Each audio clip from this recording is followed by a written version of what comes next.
जय हिंद दोस्तों, स्वागत है आप सबका हमारे यूट्यूब चैनल वासुजी सेंटर पे। दोस्तों, आज के इस वीडियो में हम सबसे पहले बात करने वाले हैं उन तमाम अभ्यर्थियों के समस्या को लेकर जिनको झारखंड सचिवालय का फॉर्म भरने में प्रॉब्लम हो रही है। बहुत सारे स्टूडेंट ने मुझे मैसेज किया, बहुतों ने कॉल भी किया। बहुत ऐसे अभ्यर्थी थे जिनका मैं कॉल भी रिसीव नहीं कर पाया। क्योंकि मैं जानता हूँ कि सबका एक ही कॉमन प्रॉब्लम है कि जिनको उम्र सीमा में अभी छूट मिला है वो अब अगर फॉर्म भरने के लिए कोशिश कर रहे हैं, फॉर्म अप्लाई कर रहे हैं, तो उनका ओवर एज लिखा हुआ कुछ मैसेज मिल रहा है। ये क्यों मिल रहा है वो मैं सबसे पहले आप लोगों को बता देता हूँ। दोस्तों, जिन अभ्यर्थियों को, जिन स्टूडेंट को ऐसा प्रॉब्लम हो रहा है या फिर जो फॉर्म नहीं भर पा रहे हैं या फिर अगर ओवर एज का मैसेज आ रहा है और ओवर एज लिख दे रहा है, तो मैं आप लोग को बस यही बात सजेस्ट करना चाहूँगा कि आप बिल्कुल भी हड़बड़ाइए नहीं। एक्चुअली हुआ क्या था कि पहले जो सॉफ्टवेयर जो अपलोड किया गया था, सॉफ्टवेयर जो दिया गया था, उसमें कुछ क्राइटेरिया को फिक्स करके दिया गया था। अब अचानक इसमें बदलाव करना है और डेट को भी एक्सटेंड किया गया है, तो आपको भी बिल्कुल भी चिंतित होने की कोई आवश्यकता नहीं है। डेट भी एक्सटेंड कर दिए गए 21 तारीख तक, तो आप फॉर्म भर ही सकते हैं।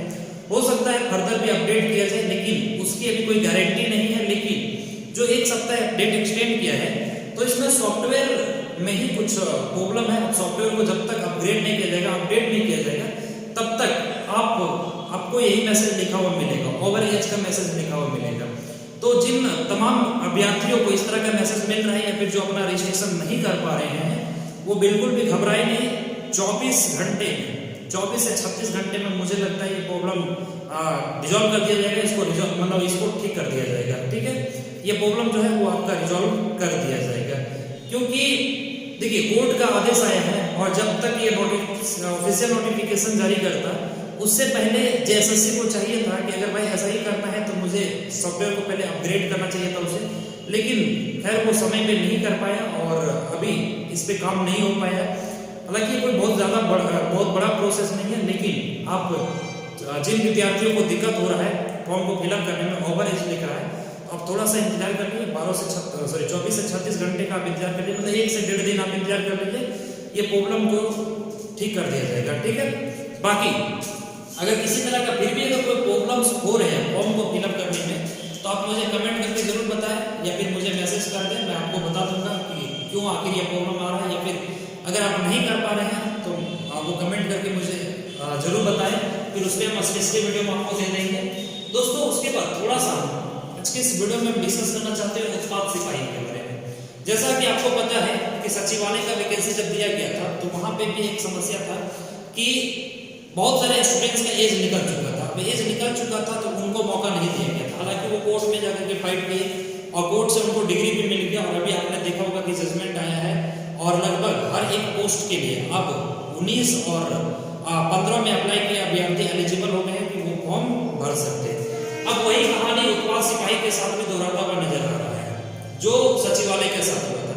हुआ क्या है कि उत्पाद सिपाही का नोटिफिकेशन को जारी कर दिया गया है और जो एज कटअप रखा गया है वो चौंकाने वाला, मतलब जो अभी आया नहीं है उस चीज को एज कटअप रख दिया है। इससे क्या हो रहा है कि बहुत सारे अभ्यर्थी जो है वो वंचित हो गए हैं। अब वंचित हो गए हैं तो जो भी विद्यार्थी हैं जो उत्पाद सिपाही का तैयारी कर रहे हैं, वो अपने तरह से कोशिश तो जरूर कर रहे हैं कि उम्र सीमा में छूट मिलना चाहिए। दोस्तों, मैं बता देता हूं, आपको भी लड़ाई लड़ना पड़ेगा जैसे कि सचिवालय के अभ्यर्थी लड़े थे। और सुन करके बड़ा अजीब लगता है कि कल उत्पाद सिपाही जो एक्साइज कांस्टेबल है उसके उस मामला को लेकर के, इसमें उम्र सीमा में छूट को लेकर के कुछ अभ्यर्थी जो है वो हमारे झारखंड के शिक्षा मंत्री जगन्नाथ महतो के पास पहुंचे थे। हालांकि नाम से तो उनको टाइगर दावी कहा जाता है, लेकिन नाम से क्या मतलब रखा है, काम बिल्कुल गिद्दर वाला करते हैं। उनका स्टेटमेंट है, उनका कहना है कि हमारा जो विधि विभाग ने जो फैसला लिया है वो सही है और विधि विभाग ने सोच समझ के फैसला लिया है, और ये जो कटअप रखा है वो उन्होंने कुछ सोच समझ के रखा है। ये तो खैर ठीक है भाई, आपका विधि विभाग है, आपका ठीक ही करेगा। लेकिन इसके ऊपर वो स्टेटमेंट दिए हुए हैं कि भाई आपने जो इससे पहले जो फॉर्म भरे थे, क्योंकि पहले वाले अभ्यर्थी पहुंचे हुए थे, उनका कहना है कि आपने हमारी सरकार में फॉर्म नहीं भरा था। कहने का मतलब इनका ये है कि आपका जन्म जिस सरकार में हुआ था वही सरकार आपको नौकरी देगी, है ना। मतलब सोचिए, इतने बड़े पद पे शिक्षा मंत्री कहलाते हैं और इस तरह का स्टेटमेंट आता है। क्योंकि मैं देख रहा था न्यूज में, सुन करके बड़ा बुरा लगा, और हम कहते हैं क्यों ऐसे लोग जिनको खुद क्या बोलना है ये पता नहीं रहता है। अब ये स्टूडेंट्स को कह रहे हैं कि आपने हमारी सरकार में फॉर्म फिलअप नहीं किया था, आपने हमारी सरकार में अप्लाई नहीं किया था। अरे भाई यही बात आप सचिवालय में भी कह देते, कम से कम आपका रवैया कुछ दिन पहले तो पता चल जाता। देखिए ऐसे बयानबाजी करने से कुछ नहीं होगा, और ऐसे लोग अगर मिल जाए ना तो हम तो कहते हैं कि भाई ऐसे लोग सबसे पहले तो शिक्षा मंत्री के लायक नहीं है, और अगर गलती से कहीं मिल जाए तो बोटी बोटी करके घर ले जाएंगे। ऐसा स्टेटमेंट बताइए किसी भी हिसाब से शोभनीय है क्या? आपको लगता है कि ये जो जगन्नाथ महतो ने कहा है कि आप हमारे सरकार में अप्लाई नहीं किए थे, और जो स्टूडेंट अब एज कटअप को लेकर के लड़ाई लड़ रहे हैं या फिर जिनकी उम्र निकल चुका है और वो उत्पाद सिपाही का इंतजार कई सालों से कर रहे थे, एक बार आप वैकेंसी लाते हैं फिर से उसे रद्द कर देते हैं, रद्द करके आप दोबारा जब वैकेंसी को लाते हैं उसके बाद जब स्टूडेंट उम्र सीमा में छूट मांगता है तो आप कहते हैं कि हमारी सरकार ने आपने अप्लाई नहीं किया था। ये बताइए शोभनीय है? आप क्या ऐसा सोचते हैं? अब बताइए। ठीक है, बाकी ठीक है, मैं इनका विधि विभाग में कोई सवाल नहीं खड़ा कर रहा हूँ, लेकिन दोस्तों जैसे सचिवालय के अभ्यर्थियों को छूट मिला, हालांकि हर तरह की वैकेंसी में अड़चने आएंगे, जो भी वैकेंसी को रद्द किया गया है, क्योंकि बहुत सारे स्टूडेंट ऐसे हैं जो काफी लंबे समय से इंतजार कर रहे हैं, अब वैकेंसी को रद्द करके नए सिरे से जारी किया जा रहा है, तो सरकार को इस बात को सोचनी चाहिए कि हम वैसे अभ्यर्थियों को मौका दें जिनका उम्र निकल जा रहा है, या फिर उम्र सीमा जो कटअप जो तैयार कर रहा है, भाई कम से कम कटअप तो दिखता ठीक ठाक से तैयार किया कीजिए। लेकिन खैर इनको कोई मतलब नहीं, अपना रोटी से किलो से मतलब है ना। शिक्षा मंत्री होकर किस तरह से बयान देते हैं, उम्र सीमा वाले विद्यार्थी आपका कुछ नहीं हो सकता है, ये मंत्री गृह से मिलने से ही अपना रोटी सेकेंगे। आप जैसे बस एक ही काम कीजिए, जिस तरह से सचिवालय का मामला कोर्ट तक पहुंचा था, कोर्ट से इनको डिग्री मिला, आप भी कोर्ट का दरवाजा खटखटाइए, है ना। हम सब आपके साथ हैं, हमारी पूरी टीम, हमारा पूरा परिवार आपके साथ है, जैसे हो सकेगा हम आपको मदद करने को रेडी हैं। लेकिन ये लड़ाई सिर्फ आपकी नहीं है, और मैं कहता हूं कि ये सिर्फ उत्पाद सिपाही की लड़ाई नहीं है, ये जेएसएससी की तैयारी कर रहे सभी अभ्यर्थियों की लड़ाई है, सभी स्टूडेंट्स का लड़ाई है कि वो एक बार लड़ करके लड़ाई को लड़ करके और सरकार को ये बतावे कि आपने जो सिस्टम लाया है वो ठीक नहीं है।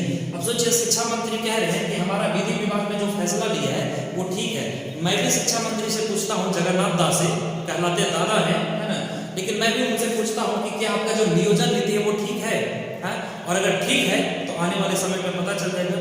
मैं बता देता हूँ दोस्तों, ये जो नियोजन नीति जो सरकार के द्वारा लाया गया है वो 99% गलत है ना, 99% गलत है, और कोर्ट में ये भी मामला चल रहा है ना।